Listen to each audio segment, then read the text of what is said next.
Ya saudara, Amerika Serikat, Iran sepakat untuk melakukan gencatan senjata selama 2 pekan. Namun sekutu Amerika Serikat Israel enggan turut dalam kesepakatan lantaran enggan menerima syarat Iran yang meminta tidak ada serangan ke Lebanon.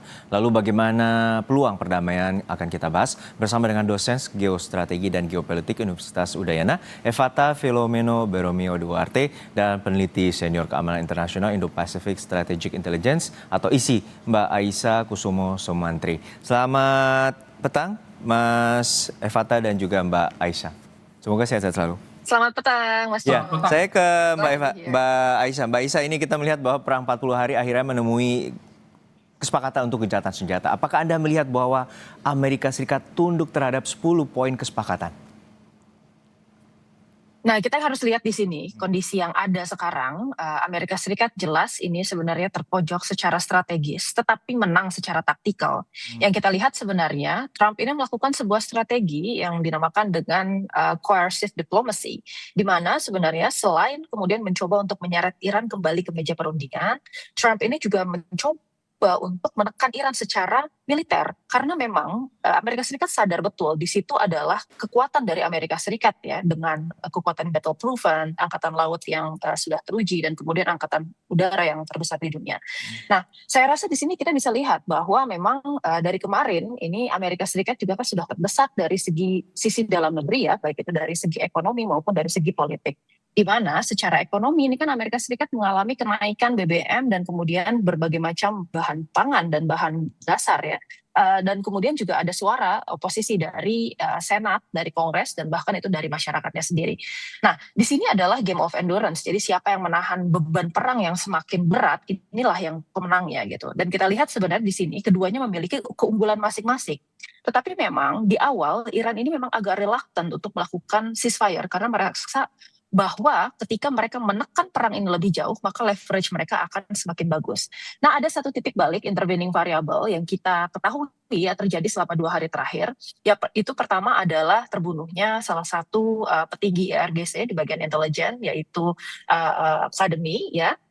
Lalu yang kedua itu adalah pemimpin divisi 840 dari Iran yang kemudian mengepalai bagian dari perang non-konvensional di Iran, yang mana itu adalah perang yang tadi ya meliputi berbagai macam faktor-faktor militer.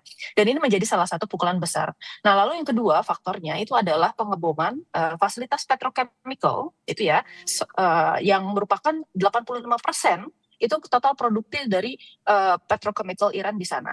Dan saya rasa sebenarnya itu merupakan salah satu bentuk ya pukulan ekonomi besar yang dihadapi oleh Iran dan mempengaruhi kemampuan masyarakat Iran untuk berfungsi sebagai masyarakat modern di masa kini gitu. Jadi itu akan sangat mempengaruhi tadi daya tahan dari masyarakat Iran. Ya, apakah Mas Evata juga memiliki pandangan yang sama? Karena pada dasarnya Iran juga ada kesepakatan yang harus ditandatangani terkait gencatan senjata, termasuk tidak ada pengayaan nuklir dan juga pembatasan terhadap kekuatan pertahanannya, dan juga termasuk membuka Selat Hormuz yang saat ini selama ini menjadi kuncian dari Iran.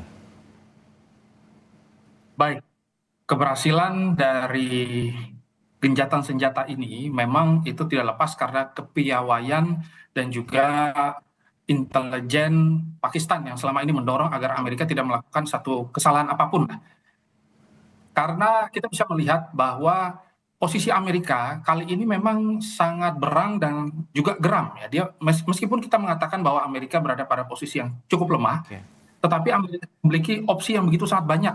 Nah, inilah yang kemarin ya sudah dicoba semaksimal mungkin oleh Pakistan dan diterima oleh Amerika dengan sangat baik. Jadi ini tetap masih dalam posisi gencatan senjata karena 10 poin yang ditawarkan, salah satunya adalah bagaimana nanti ke depannya pengayaan nuklir ini dibebaskan ya, terus juga ada penarikan pasukan dari wilayah regional negara GCC ya, terus juga ada pengakuan hak ya daripada Iran dan juga ada penghentian total terhadap agresi. Tetapi pada konteks kali ini kita harus terbuka bahwa Israel kan tidak diajak bicara.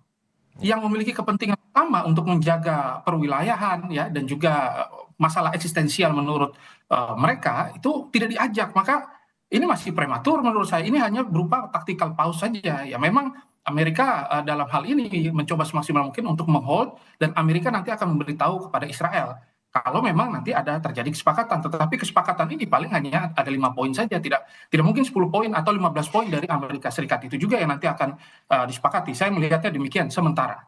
Ya, ini menarik juga Mbak Aisha bahwa sebelumnya juga ada presiden bahwa Amerika Serikat selalu gagalkan perundingan yang sudah terjadi sejak 2025 dan juga kemarin 28 Februari pada saat Oman melakukan negosiasi antara Amerika Serikat dengan Iran. Dan ini ada sekutunya yaitu Israel yang tampaknya masih tidak setuju dengan terutama proksi dari Iran yaitu Lebanon. Menurut Anda apakah Amerika Serikat kali ini akan menepati kesepakatan gencatan senjata selama 2 pekan?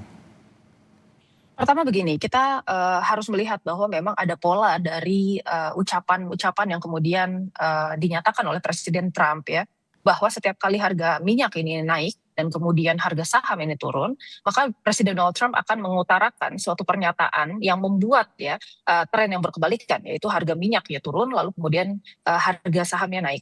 Nah ini kan sebenarnya tren yang sebenarnya tidak biasa di dalam keadaan perang. Dan kita sebenarnya saat ini merupakan kita masih menebak-nebak nih, di mana sebenarnya tujuan dari Trump ke depannya. Karena pada dasarnya gencatan senjata ini sebenarnya disetujui oleh kedua belah pihak karena yang pertama Amerika Serikat sekarang memiliki strategic exhaustion ya. Jadi dia membutuhkan waktu sebenarnya untuk bisa menurunkan harga minyak dan kemudian juga harga-harga serta ya barang-barang lain seperti misalnya nitrogen based fertilizer, lalu kemudian juga kita bicara tentang helium sebagai salah satu material untuk memproduksi misalnya semikonduktor gitu untuk bisa menjaga kestabilan ekonomi dunia. Sementara itu saya rasa karena tadi Iran mengalami tactical defeat yang cukup besar di 2 hari terakhir ini, yang dilakukan oleh Iran adalah sebenarnya mengambil space untuk bisa melakukan rearrangement ya di dalam negaranya untuk bisa mengatur kembali strategi dan kemudian replenishing kekuatan militernya. Nah, kita kira di sini benar sepertinya kata Mas Evata tadi bahwa Israel ini sebenarnya tidak diajak berkonsultasi oleh Amerika Serikat karena di sini Amerika Serikat khususnya Donald Trump mereka berusaha untuk mencari exit ramp untuk keluar dari peperangan ini. Tetapi kan mereka mencari cara yang paling tidak memalukan untuk Amerika Serikat sehingga kemudian narasi-narasi yang dibalut itu di dalam negeri Amerika Serikat sendiri mereka kemudian menyatakan bahwa mereka ini menang sebenarnya di dalam peperangan ini. Ya, tetapi kan balik lagi ya, yang namanya perang itu kita tidak hanya bicara tentang kemenangan taktikal saja, tetapi kita harus melihat apakah political goal yang di awal ini bisa terpenuhi atau tidak. Nah, termasuk misalnya dari Pakistan ya, kita lihat sebenarnya ini ada upaya yang sebenarnya patut diapresiasi dan sangat piawai dari Pakistan. Tetapi ini kita juga harus waspada, apakah di masa depan nanti akan ada sabotase-sabotase yang dilakukan oleh Israel, atau bahkan worst case scenario itu adalah kemudian mundurnya Amerika Serikat karena tadi dia pengaruh dan tekanan diplomatik dari Israel. Saya rasa di sini ada 3 skenario utama yang mau saya khawatir sebenarnya. Yang pertama itu adalah ini best case skenario ketika perangnya memang berakhir di April ini ya dengan pembicaraan both America and Iran fold dan kemudian setuju terhadap perundingan, dan di sini yang paling penting adalah faktor trust dari Iran terhadap Amerika Serikat karena ada trauma yang kemudian muncul dari Iran ya setelah Amerika Serikat ini beberapa kali mundur dari perundingan dan malah menyerang. Nah, lalu kemudian yang kedua adalah di bulan Juli nanti karena perang di Timur Tengah khususnya di Gulf State itu selalu berakhir di musim summer karena panas, dan kemudian di sini kita harus mempertimbangkan juga willingness to fight dari tentaranya dan capability dari tentara Amerika Serikat. Nah, lalu yang ketiga ini di bulan November ini adalah skenario Pemilu perang sela paling ya? lama ya.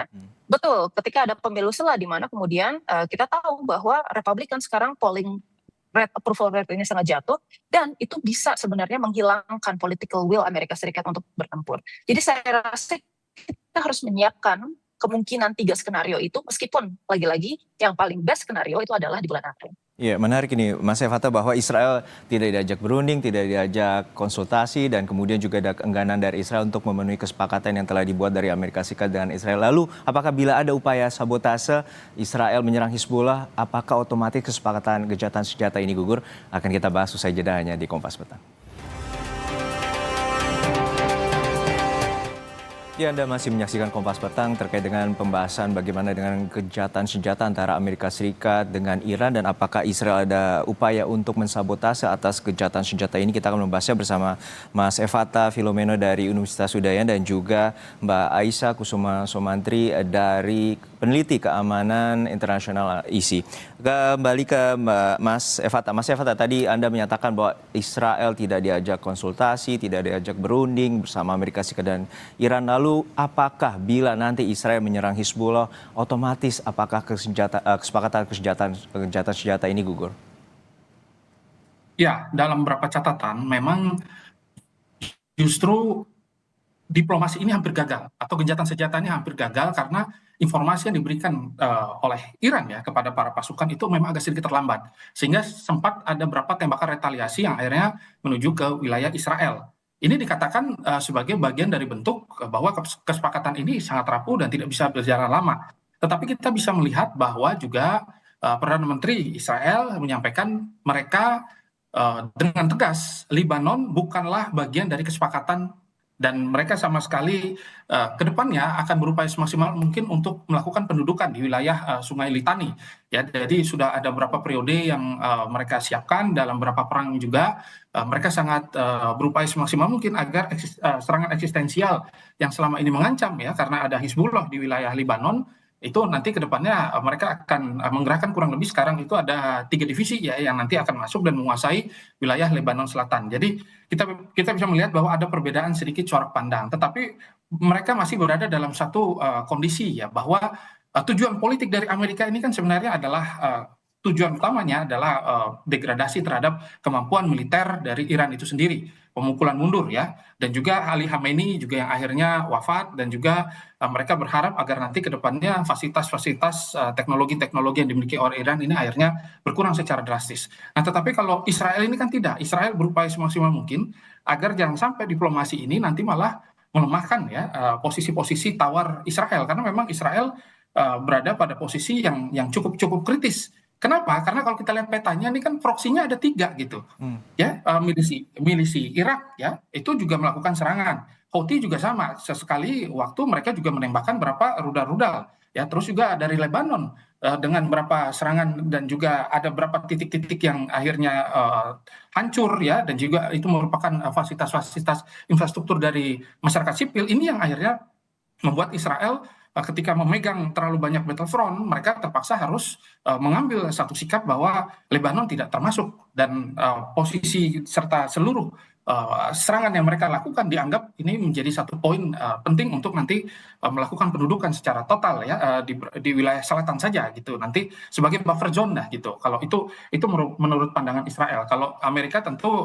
memiliki pandangan yang berbeda, tetapi nanti kemungkinan kedepannya Amerika bisa saja exit dan mereka akan mensupport senjata saja kepada Israel. Dan nanti kita akan lihat nih posisi negara-negara teluk. Nah, disinilah baru peranan Dewan Keamanan PBB ya, Sekretaris PBB Antonio Guterres juga sudah menyampaikan bahwa kesepakatannya harus dipatuhi secara total sehingga akhirnya nanti ke depannya ada mosi-mosi perdamaian dan ada upaya untuk mempermanenkan ya hal-hal yang cukup baik ini. Ya, demikian kalau saya lihat. Ya, Mbak Evata, ini tentu situasinya sangat kompleks. Lalu untuk saat ini apakah agar tercipta perdamaian Israel perlu dilibatkan dalam negosiasi di Islamabad, Pakistan hari Jumat nanti? Ya, tentu karena banyak pihak yang menyampaikan, tapi saya juga memiliki teori yang sama bahwa Israel dan juga Amerika ini satu kompartemen ya. Meskipun banyak yang menyampaikan tujuan politik mereka berbeda, tetapi praktek serangan baik diplomasi dan juga serangan militer mereka memang mereka bagi tugasnya gitu. Sehingga bisa kita katakan mereka mengeroyok Iran secara habis-habisan. Nah, maka nanti ke depannya yang bisa menghentikan Israel itu ya hanya Amerika Serikat. Sehingga Amerika Serikat lah yang diajak bicara dan nanti starter ya siapa yang nanti akan dikirim menurut isu nanti wakil presiden dari Amerika Serikat lebih ingin diajak bicara oleh Iran ya ketimbang yang lain. Inilah posisi peranan intelijen dari Pakistan. Intelijen Pakistan itu sudah memperingatkan Amerika Serikat, tolong tahan Israel, jangan bunuh Aragachi, jangan bunuh kepala parlemen mereka, karena dua tokoh tersebut ditarget.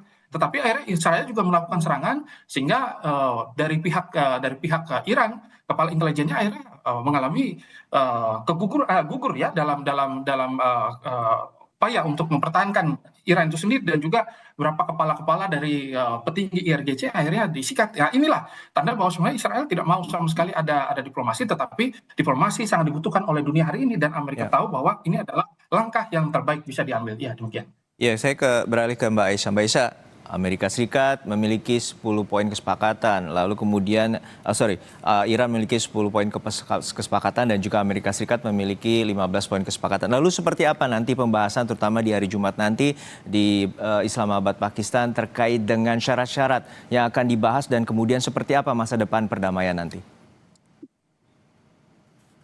Terima kasih Mas Juno. Nah, seperti yang kita lihat sebenarnya 15 poin yang diajukan Amerika Serikat, beberapa di antaranya kan sebenarnya ini sempat dibahas ya di nuclear deal, perjanjian nuclear deal dan perjanjian di tahun 2025. Yang mana sebenarnya Iran sudah menyatakan bahwa mereka tidak setuju dengan beberapa poin tersebut, khususnya dengan poin terkait pelarangan pembangunan tenaga misil ya, lalu kemudian juga mengenai Selat Hormuz dan juga mengenai kalau Selat Hormuz itu baru dan juga mengenai kemudian tenaga nuklir Iran. Nah, terakhir sebenarnya Iran itu di tahun 2025 sudah setuju untuk zero stockpiling uranium, tetapi itu yang momentum di mana Iran itu malah diserang gitu. Jadi saya rasa di sini sebenarnya untuk tuntutan-tuntutan dari Amerika Serikat ada beberapa yang sebenarnya dianggap cukup sulit untuk dipenuhi bagi Iran. Dan Amerika Serikat ini kan sebenarnya tadi ya, meskipun menang secara strategis, tetapi kemudian secara taktikal, tetapi secara strategis Amerika Serikat ini sebenarnya berada di dalam keadaan terdesak. Dan saya rasa sebenarnya Amerika Serikat tidak dalam posisi untuk bisa mengajukan prasyarat yang sulit untuk dikabulkan oleh Iran. Karena Iran tetap memegang keunggulan strategis di sini. Sementara itu Iran ini mengajukan 10 poin yang sebenarnya ini jauh lebih masuk akal dibandingkan poin-poin dari Amerika Serikat. Beberapa poin di antaranya saya rasa ini masih bisa dinegosiasikan, terutama terkait Selat Hormuz misalnya. Itu kan menjadi salah satu poin utama ya. Di sini kita lihat bahwa Iran tidak membuka Selat Hormuz secara cuma-cuma, tetapi dia menentukan protokol untuk pelayaran. Sehingga sebenarnya sudah ada nih roadmap jangka panjang ya terkait keuntungan yang bisa diambil dan dimanfaatkan dari Selat Hormuz tersebut terhadap Iran. Lalu kemudian tentang pembukaan sanksi-sanksi. Nah, itu kan sesuatu yang sebenarnya nanti juga harus dikoordinasikan ya dengan IAEA dan juga dengan DKPBB gitu. Jadi kita lihat di sini sebenarnya Iran berusaha untuk maximizing strategic value, tetapi dengan tetap kemudian mempertahankan ya terma-terma yang mungkin bisa diterima oleh Amerika Serikat. Meskipun saya yakin di beberapa poin itu pasti akan dinegosiasikan kembali dan tidak mungkin kemudian diterima seluruhnya oleh Amerika Serikat. Baik, kita nantikan bagaimana upaya negosiasi dan juga diplomasi antara Amerika Serikat dengan Iran untuk mengakhiri perang dan tentu menjadi harapan seluruh dunia agar krisis di Timur Tengah ini berakhir dengan minimal gencatan senjata dan juga nanti adanya masa depan perdamaian di Timur Tengah. Terima kasih atas perspektifnya Mbak Aisyah Kusuma Sumantri, peneliti keamanan internasional Indo Strategic Intelligence, dan juga Mas Evata Filomeno, pakar geostrategi dan geopolitik dari Universitas Udayana. Terima kasih. Terima kasih Mas Juno. Terima kasih.